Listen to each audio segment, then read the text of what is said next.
دل کی کیفیت کا چہرے پہ ظاہر ہونا۔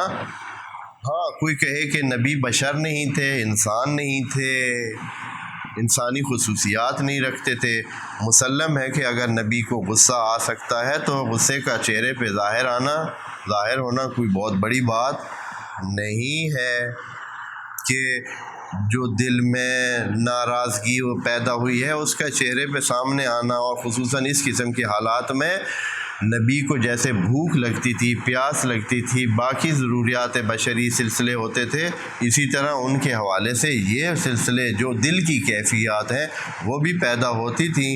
نبی خوش ہوتے تھے یا نہیں ہوتے تھے؟ ہوتے تھے۔ نبی غضبناک بھی ہوتے تھے۔